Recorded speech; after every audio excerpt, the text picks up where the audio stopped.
In the heart of Mumbai, a forgotten beggar named Ravi lived on scraps, memories, and pain. He had lost his family in an explosion, his wife gone, his daughter presumed dead. Every day, he sat invisible to the world, until one moment changed everything. Aryan didn't just thank him, he gave him a job, a home, and a purpose. Together, they uncovered a dark criminal web involving illegal weapons, murder, and betrayal, all led by Narayan. From the streets to a seat beside power, Ravi proved one thing: no life is too broken to be rebuilt. Title: A beggar who saved a billionaire from food poison. Subscribe now please for more interesting stories like this. The sun blazed over the bustling streets of Mumbai, where the rich rolled past in luxury cars and the poor watched from the gutters like ghosts no one dared to see. Among the crowd of invisible souls sat Ravi, a thin, ragged beggar with kind eyes and a heart far richer than the change he earned daily. Ravi had a secret: he once had a home, a family, and a job. But life, as it does with so many, took a cruel turn. A factory explosion had killed his wife and daughter 3 years ago. Ravi never recovered. He drifted into the streets, blaming himself, refusing help, punishing his soul with hunger and hardship.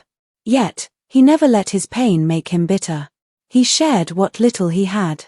He helped the blind cross roads. He gave his bread to hungry dogs. He prayed every night, not for wealth, but for meaning.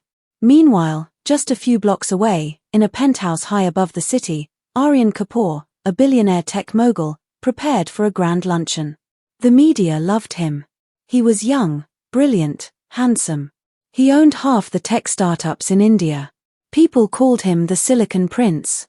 But beneath the glow of success, Aryan was lonely, tired of fake friendships and gold-digging smiles. That day, Aryan was due to attend a private charity gala hosted at the elite Blue Lotus Hotel. What the world didn't know was that a silent enemy waited at that very luncheon: a cold-hearted rival, Mr. Narayan, who had just lost $1 billion contract to Aryan. Narayan had spent the last week planning his revenge. It wouldn't be a gun or a knife, but a slow-acting poison, slipped into Aryan's favorite dish, truffle risotto. Fate's odd turn. Ravi had never begged outside the Blue Lotus before, but something pulled him there that day. Maybe it was the smell. Maybe it was the loneliness in the air. He sat quietly by the marble steps, ignored by the passing guests, just another piece of the city's forgotten decoration. But then, a strange thing happened. A van stopped in front of the hotel kitchen's back door. 2 men stepped out, both wearing chef uniforms. Ravi, curious and alert from years of watching life unfold from the sidelines, noticed something odd. One of the chefs was shaking nervously. The other kept whispering, "Just put it in the damn food. Nobody will know." Ravi's eyes widened. His street instincts kicked in. He slowly got closer, hiding behind a trash bin.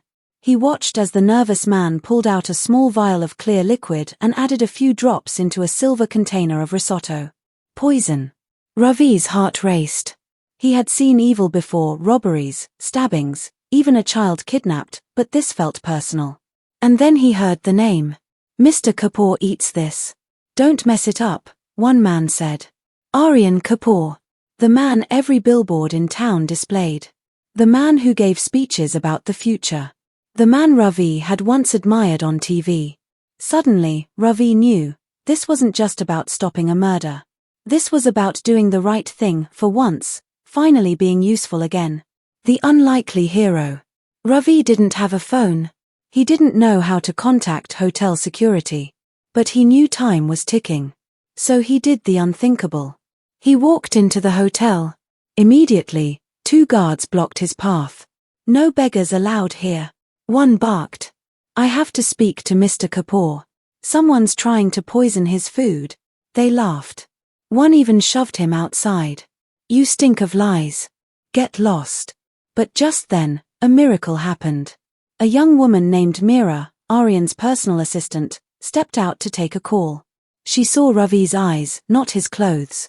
Something about the urgency in his voice made her pause. "Wait," she said, walking over.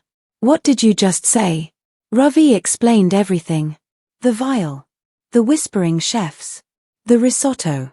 Meera hesitated, torn between protocol and instinct. But one look at Ravi's trembling hands and eyes full of truth convinced her. She rushed inside. The chaos and the truth.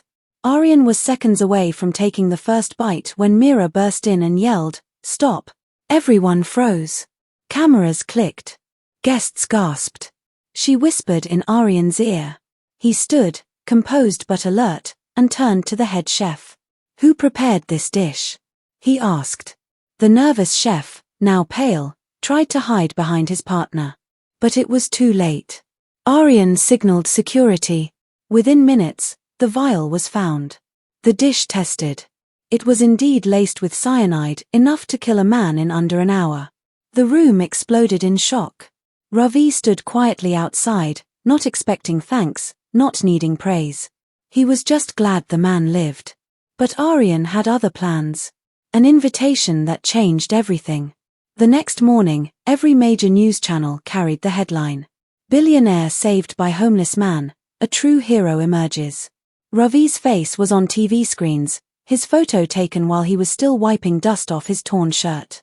People cried. Some cheered. Others felt ashamed they had walked past him for years, never knowing his name. Aryan didn't forget. That afternoon, he sent a private car to find Ravi. He invited him to his mansion. When Ravi arrived after 3 showers and some borrowed clothes, he looked like a man lost in a dream. "You saved my life," Aryan said, offering him tea in a golden cup. "I owe you more than thanks." "I didn't do it for reward," Ravi replied softly. "I just wanted to do something right, for once." Aryan studied him. He saw pain, wisdom, and humility. A rare mix. "What if I said I want to hire you?" Ravi blinked. "Hire me? For what?" "To be my advisor. My conscience, if you will. You see things others don't. You listen. You feel. That's what my company and I need." The sweet surprise.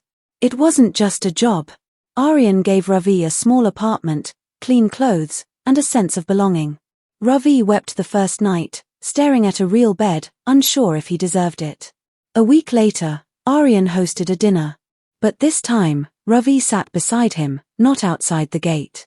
When asked to speak, Ravi stood and said, "Sometimes the world forgets you. But that doesn't mean you should forget to be good." The room fell silent. People stood. Applauded. Some even cried. A new beginning. That was just the start. Unbeknownst to Ravi, Aryan had already started an investigation into Mr. Narayan. But more would come. More enemies. More twists. But what neither of them knew was that fate had bonded them for a reason deeper than saving one life. Ravi wasn't just a savior. He was a key to something far greater. And dark secrets were still waiting in the shadows. Shadows behind the smile. For the first time in years, Ravi felt like a human being again.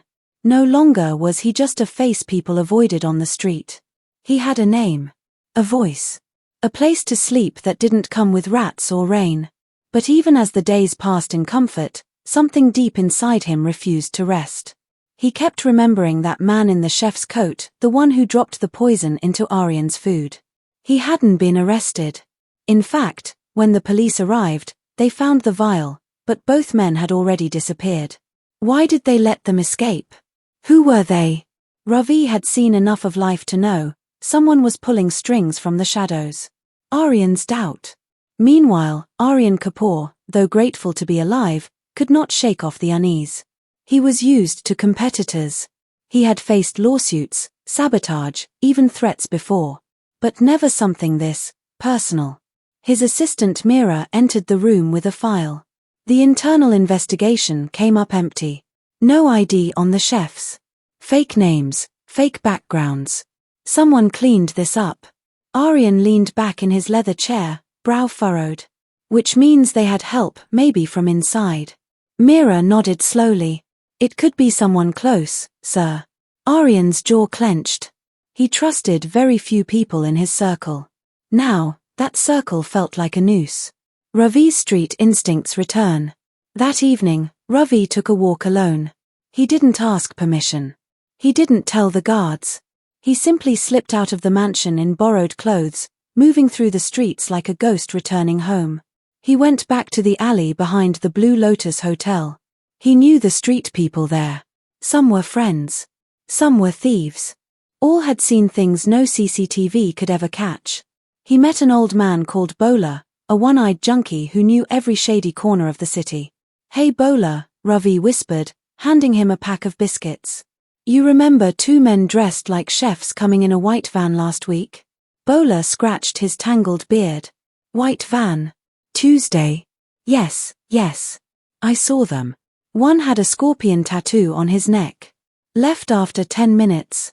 Drove toward the port area." Ravi's mind raced. Port area. That's outside city limits. Bowler leaned closer. "They weren't cooks, Ravi. I know hired muscle when I see them. And guess who they met near the docks later that night?" "Who?" "Mr. Narayan's driver. Black SUV. Dark windows. Watched them like a hawk." Ravi froze. The name Narayan confirmed what Aryan had suspected. The flash drive. Back at the mansion, Ravi told Aryan everything. Aryan sat up.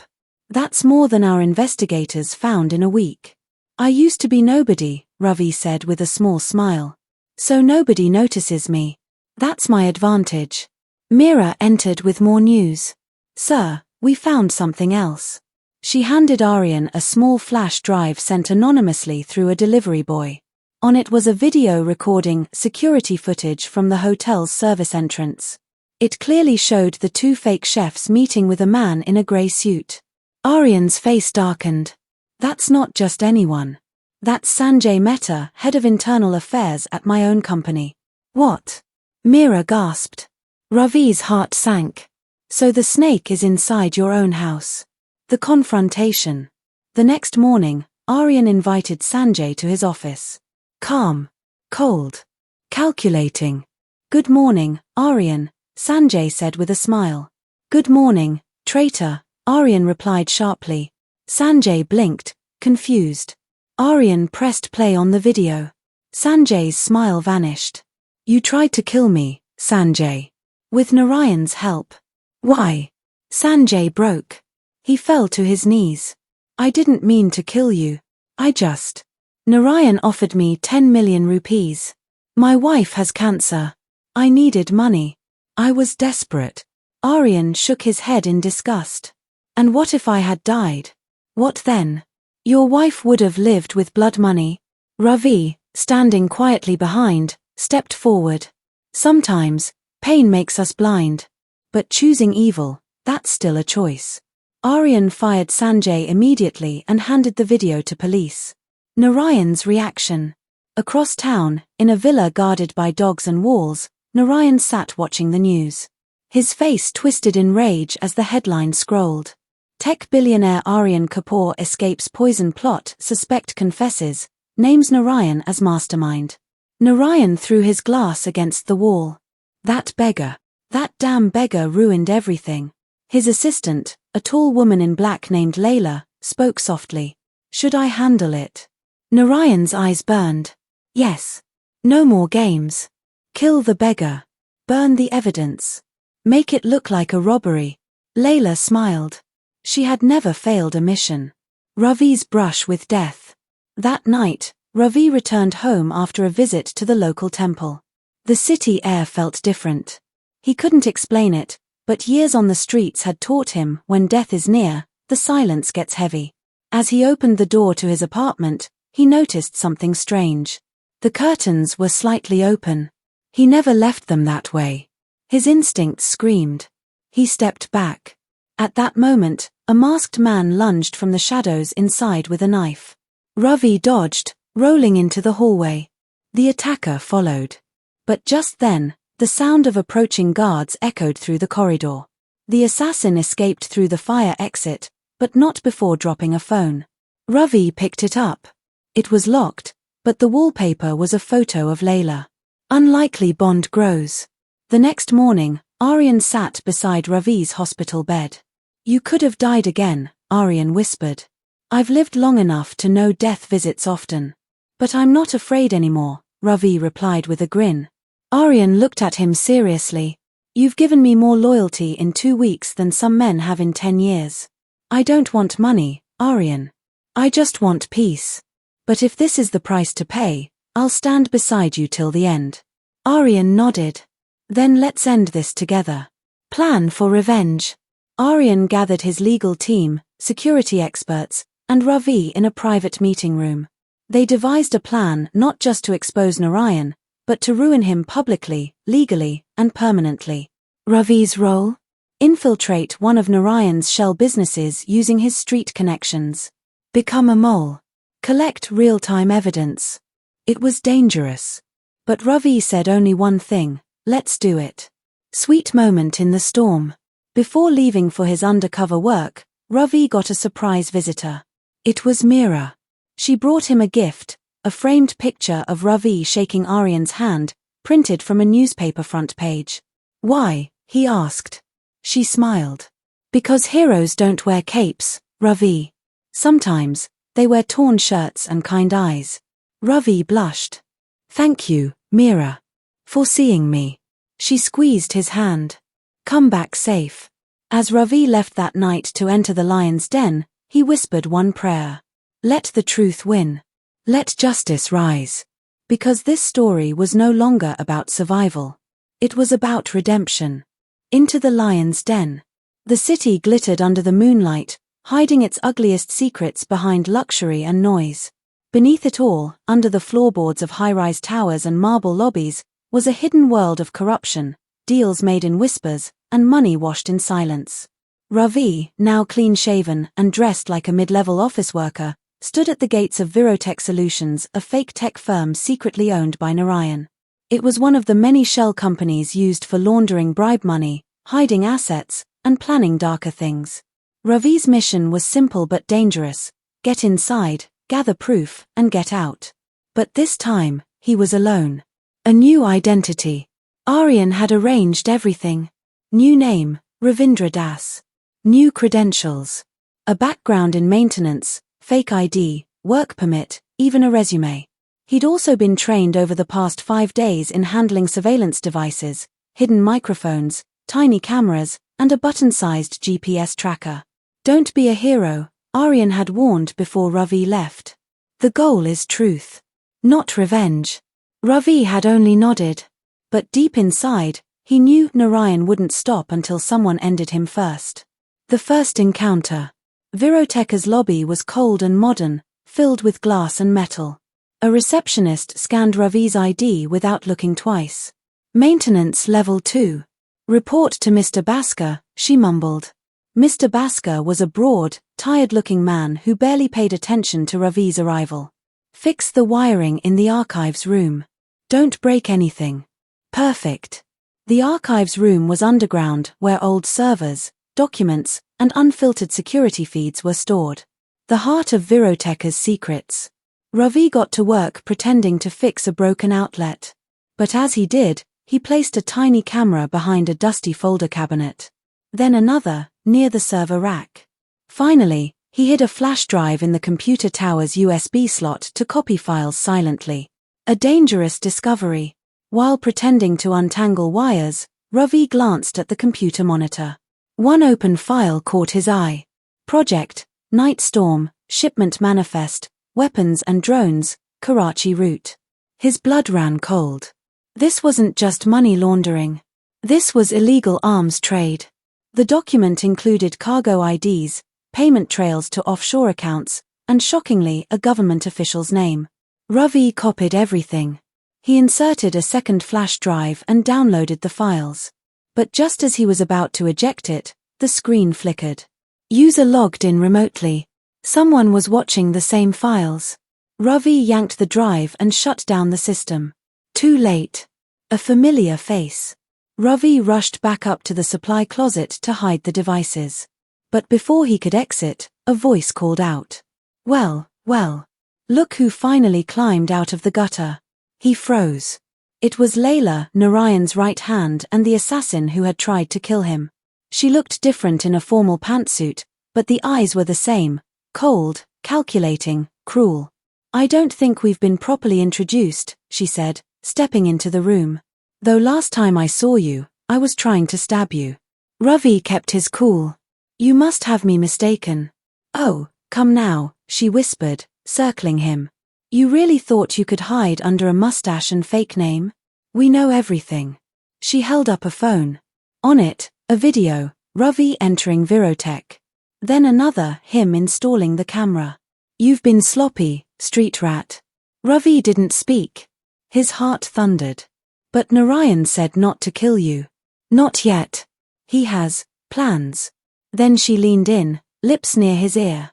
Run, little hero. While you still can. The escape. Ravi didn't wait. He bolted down the stairwell. Alarms sounded. Doors locked. But he remembered the layout. He ran to the sub-basement garage, climbed into a delivery truck, and hid under a top of old wires. Security searched. Dogs barked. But after an hour, the truck moved out, heading toward the service exit. Ravi clutched the flash drive in his hand like a holy relic. He had the proof. Now he just had to survive. Aryan's plan expands. Back at the Kapoor mansion, Aryan watched Ravi limp into the room, sweaty and bruised but alive. What happened? Meera asked. Layla. She knew. She knows everything. Aryan took the flash drive. Then we act now. He summoned his legal team, hacker contacts, and a journalist he trusted, Rehan Joshi, known for exposing powerful criminals. Together, they mapped out a plan. 1. Release the documents to the press. 2. File a police report with evidence. 3. Use Ravi's testimony as a witness. But Aryan added one more step. We're going to hit Narayan where it hurts. His image. The press conference. 2 days later, Aryan held a live press conference. News channels flocked to his office. Today, he said into the microphone, I reveal the truth about corruption in our tech sector. He exposed Virotech. He showed documents. He named names.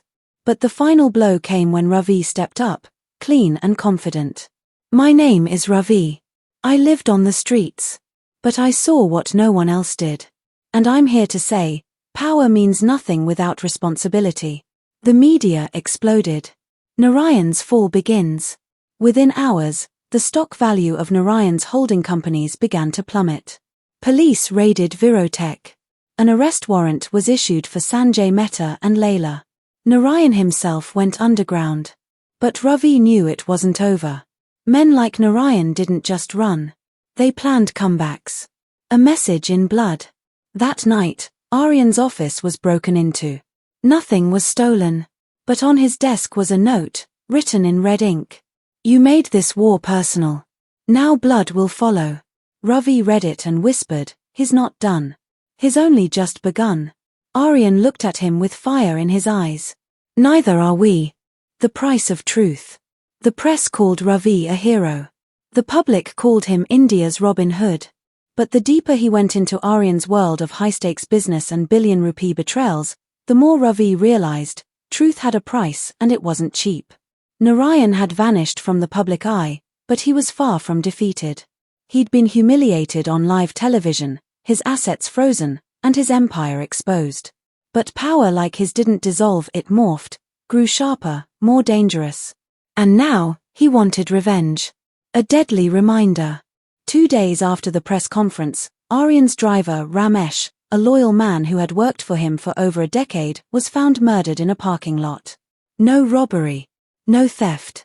Just a clean bullet to the head and a note pinned to his shirt. Next is the beggar. Ravi stared at the body in stunned silence. He had seen death before. Hunger deaths. Street murders. But this was different. This was a message. A warning soaked in blood. Aryan placed a hand on Ravi's shoulder. You're not alone anymore, Ravi. He's trying to scare us. We don't bend. Ravi clenched his fists. Let him come. I'm done running. The trap. Aryan, Ravi, and Meera met late that night in Aryan's study. Ravi, Aryan said, we know he's hiding, but he's still moving money through the shadows. Offshore accounts, crypto, ghost firms. I want to hit his finances next.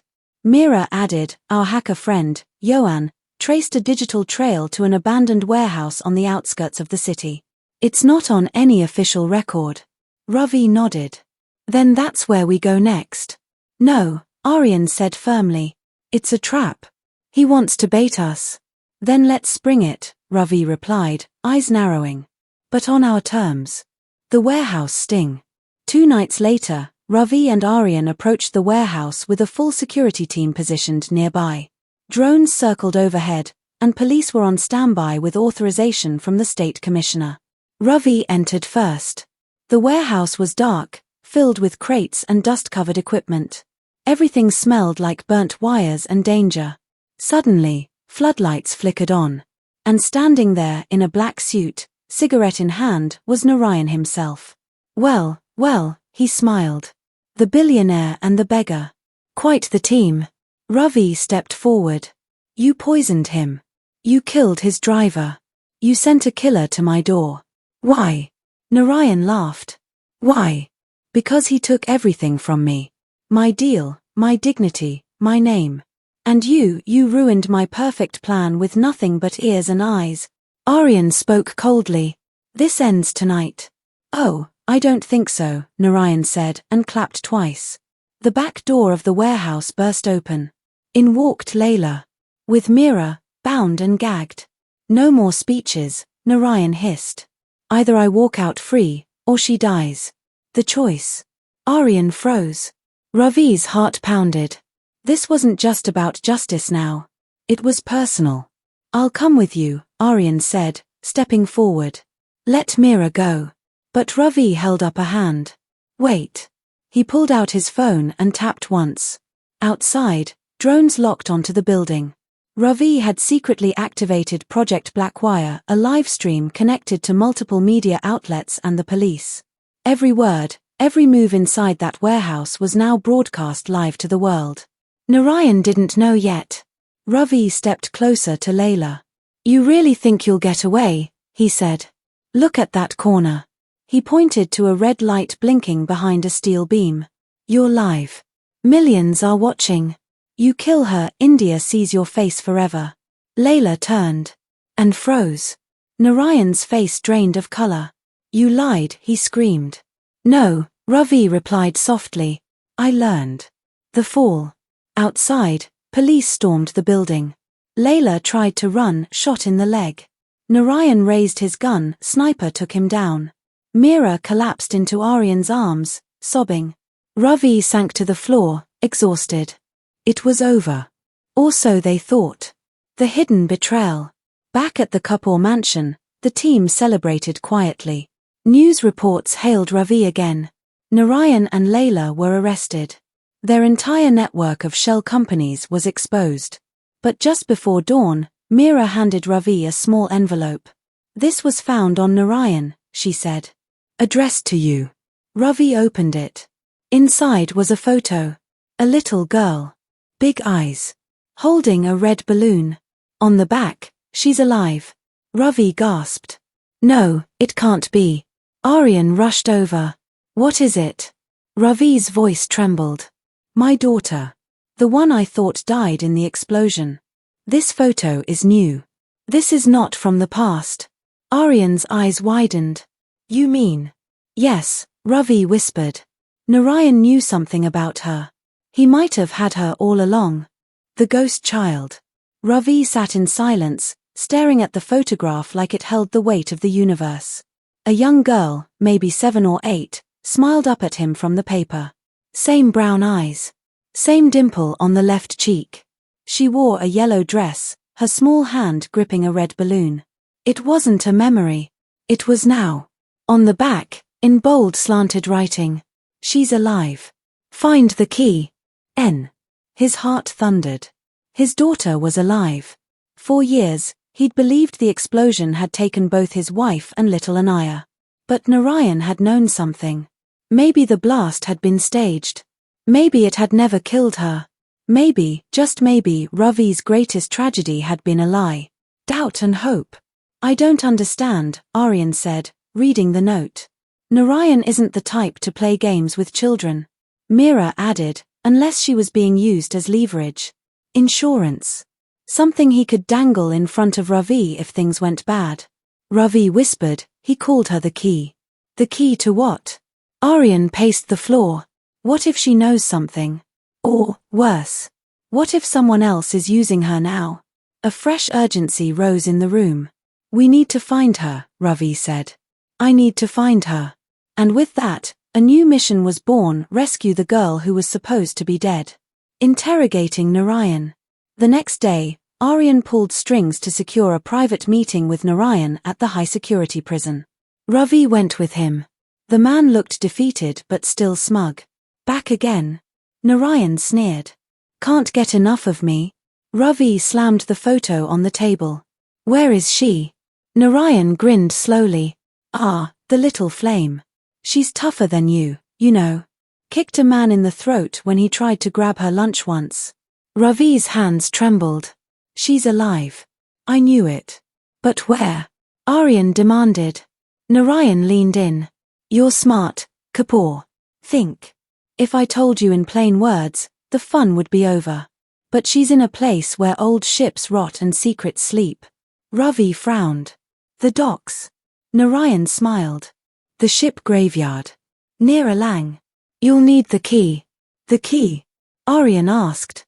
Narayan tapped his temple. The truth isn't in what you see. It's in what you remember. Then he stood and walked away, humming a nursery rhyme. Little star lost in the sea. Where her papa used to be. The memory puzzle. Back at the mansion, Ravi searched through every memory, every detail of the past. Anaya had loved puzzles. She used to draw maps and hide her toys in secret caves. Once, she told him, Papa, when I get lost, I'll leave you clues. Then, it clicked. He opened an old wallet he had kept hidden in a corner of his drawer, the only thing he'd saved from the day of the explosion. Inside, folded like a crumpled ticket, was a child's drawing. It showed a ship with a big red X and a lighthouse in the corner. In the clouds above, she had written, Find me here when I'm brave. Aryan looked at it closely. There's only one shipyard in Alang with a lighthouse in its boundary wall, Ship 709C, retired naval vessel. Ravi clenched the paper. Then that's where we go. Journey to Alang. The next morning, Ravi, Aryan, and a small trusted team flew to Gujarat and travelled by armoured SUV to the coastal graveyard where rusted ships waited like skeletons. The smell of salt, steel, and something ancient hung in the air. Ship 709C was there. A massive, rust-covered beast, abandoned for decades. Its deck was rotted, windows shattered. They climbed aboard. Ravi's breath caught. Anaya, please be here. The clues begin. Inside the ship's captain's cabin, they found a journal. Not Narayan's. A child's. In blocky handwriting. I live in the belly of the beast. But I'm not afraid. Papa will come. Ravi's throat tightened. A map was sketched in pencil, 3 rooms circled. One labeled belly, another sky, and the last, trap. They moved carefully through the echoing halls. Every creak sounded like danger. Every shadow whispered a threat. Then, in the belly, the engine room, they found it. A small blanket. A broken doll. And food wrappers, recent. She was here, Meera whispered. Aryan nodded. But where is she now? An unexpected attack. As they turned to leave, the lights flickered. A voice echoed over the ship's intercom. It was Layla. Looking for your little star? She hissed. You found the belly. Now survive the trap. Gunshots rang out. They were ambushed by masked mercenaries hiding in the upper decks. Ravi ducked behind a console. Aryan pulled Meera to safety. I thought she was arrested. Meera cried. She escaped, Aryan growled. And she has the girl. The ship became a battlefield. Ravi fought like a man possessed, dodging bullets, using pipes and wrenches. Aryan used his comms to call backup, but the signal was jammed. It was survival. The rescue. After 30 brutal minutes, Ravi heard it, a soft sob, echoing from the ship's storage bay. He followed it, heart pounding. There, behind crates, locked in a wire cage, was Anaya. Papa! She whispered, her voice shaking. Ravi fell to his knees. Anaya, it's me. I'm here. She burst into tears. They told me you died. He cut through the lock, pulled her into his arms, holding her like the world itself. I never stopped looking, he choked out. Never. But just as they turned to run, a shadow appeared. Layla. Gun drawn. Cold eyes. Move, and she dies. Final stand. Ravi shielded Anaya. She's just a child. She's a witness, Layla snapped. She knows what Narayan did. She heard things. If she talks, the entire web falls apart. Aryan arrived just in time, flanking from the side. He raised his weapon. Put the gun down, Layla. She smirked. Make me. A shot rang out. Not from Aryan. From Anaya. She had grabbed Ravi's dropped pistol, hands shaking, and fired. It hit Layla in the shoulder, spinning her backward. Aryan tackled her and disarmed her. Ravi pulled Anaya close, tears falling. You were so brave, he whispered. Just like your mother. A family reunited. The police arrived moments later. Layla was taken into custody again. This time, she wouldn't escape. There were no more shadows to run to. Aryan looked at Ravi and smiled. You just saved the only good thing left from your past. Ravi held Anaya's hand. No, he said. She saved me. Light after shadows. Mumbai welcomed the rain that day not with the thunder of chaos, but with the soft whisper of renewal. The city that once ignored a ragged beggar now bowed silently to the man who had saved one of its richest sons and, more miraculously, reclaimed a piece of his shattered heart. Ravi was no longer a man defined by his pain. Beside him walked Anaya, now safe, dressed in a warm blue sweater, her small fingers locked around his. Every few steps, she would glance up at him just to make sure he was real. And he was. After all these years, Papa had kept his promise. A new beginning. Aryan Kapoor sat at his office window, looking out over the city. News channels still buzzed with headlines from the past month. Narayan exposed, illegal arms network crushed. Street beggar saves tech billionaire, uncovers global scandal. Girl found alive after being presumed dead for 7 years. But Aryan didn't care for the media anymore. His eyes were focused on rebuilding something bigger. Not a business. A future. One where men like Narayan couldn't hide behind money and power. One where someone like Ravi could rise not because of fame, but because he had earned it. He turned as Ravi stepped in. She's adjusting well, Ravi said softly, smiling. She had nightmares at first. Now she sleeps better. She's strong, Aryan replied. Like her father. Ravi sat down. I don't want to just go back to surviving, he said. I want to help. Be part of something meaningful. Aryan nodded. That's why I'm starting something new, he said. A foundation. 4 street children. Orphans. Survivors. You'll lead it, Ravi. You'll build it with me. Ravi blinked, overcome. Why me? Because you lived it. Because you know what it means to be forgotten and to be found. The final truth. A week later, Meera handed Ravi a folder labeled confidential. I thought you deserved the whole truth, she said. About the explosion. Inside were declassified files from an old government operation, files Aryan had pulled strings to obtain. It wasn't an accident. The explosion that killed Ravi's wife had been part of a cover-up, tied to Narayan's illegal shipments. His wife had worked at a local logistics firm. She had stumbled upon strange cargo manifests and raised a complaint. She never got a reply. But someone made sure she never spoke again. And in the chaos, Ravi and Anaya were written off as collateral. Ravi sat in stunned silence, the file trembling in his hands. All this time, his pain had been planned. And yet, it made his journey even more powerful. From brokenness came purpose. Justice delivered. Narayan and Layla faced court trials broadcast nationwide. With Ravi and Anaya's testimonies, and the mountain of evidence Aryan's team had gathered, the verdict was swift. Life imprisonment without parole. As Narayan was led out of the courtroom, he locked eyes with Ravi one last time. You took everything from me, Narayan spat. Ravi simply replied, you gave me back everything I thought I lost. One last surprise. Months passed. Ravi began building the Second Chance Foundation, a home for children who had lost everything. Kids from the streets were given food, education, safety, and something they had long forgotten, hope. One morning, as he painted murals with Anaya and the other kids, a small letter arrived. No return address. Inside was a photo. His wife. Smiling. Standing beside a man in uniform. Behind it, written in hurried handwriting. She didn't die. She was taken. Find her where the banyan trees meet the sea. Ravi's hands shook. Aryan, standing nearby, read the note and looked up at him. You think it's real? Ravi wiped a tear. I don't know. But I have to find out. Anaya's blessing. That evening, as Ravi tucked Anaya into bed, she held his hand and said, Are you going to find Mama? Ravi froze. How did you know? She smiled. I heard you. Anne. I think she's alive too. Ravi kissed her forehead. I'll bring her home. Promise. He smiled through tears. I always keep my promises. Legacy of fire and light.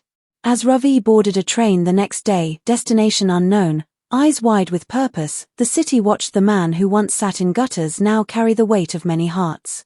He was no longer just a beggar. He was a father, a fighter, a beacon for those still drowning in the dark. Aryan stood at the platform, waving goodbye. We'll keep building here. Ravi nodded. And I'll keep searching there. Meera smiled and said, Come back with more miracles. And as the train rolled forward, Ravi closed his eyes and whispered the words that had carried him through every fire. No life is too broken to be rebuilt. Thanks for watching and please don't forget to subscribe and share.